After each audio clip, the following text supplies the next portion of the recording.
initial application. A couple things I learned on this.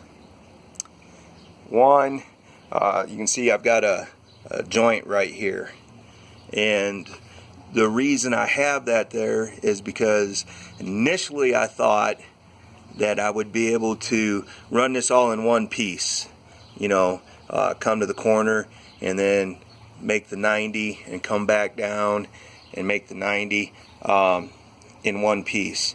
But what happened is maybe I could have made a relief cut there. It just wasn't going to work out. So what I wound up having to do is basically make a close approximation of a 45-degree angle cut with scissors, and then the next piece, make the corresponding cutter. Actually just use the same tape, just flip it and then continue on down. And of course we run into that problem of the cut edges fraying.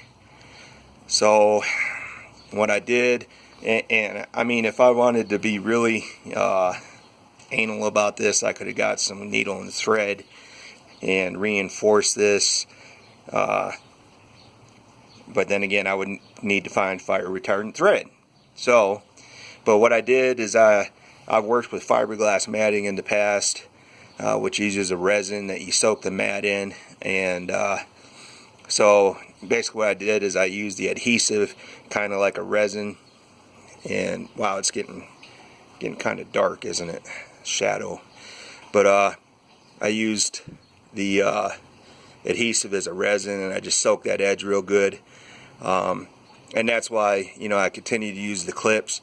The manufacturer says to glue this in, and of course it's talking about a regular wood stove. I guess they got a glue channel, and you actually shove this into the glue channel once you lay the glue down. And then it says to close the door to hold it in place for 12 hours.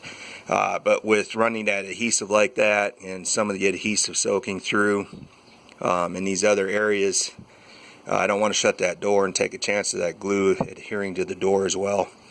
So I continue to use the clips. Made my 45 here, did the same thing, soaked it down, and it's already starting to set up. And that's the other thing I wanted to mention, is that not to get ahead of yourself. Don't apply the glue all the way around and then start trying to lay your gasket in, because it does skin over pretty quickly. So by the time if you start up here and you get down here, then your glue's already going to be skinned over, and you're going to have to wind up reapplying glue to get a good adhesion. And what I'll do is, once this sets up, I don't want to mess with it too much while it's still curing. Like I said, I use the clips, and then where there's wide spots like this between the clips, I went in with my finger and pushed down, and made sure I had good adhesion there as well.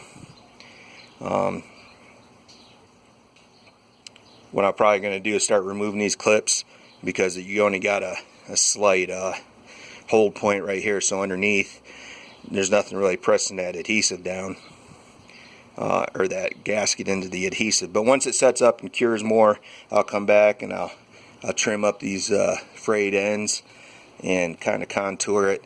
I'll take a knife and cut this extra right here along the hinge, and once it's all cured up and set, I'll make, what is it, part 4, part 5, anyway. So I'll be back.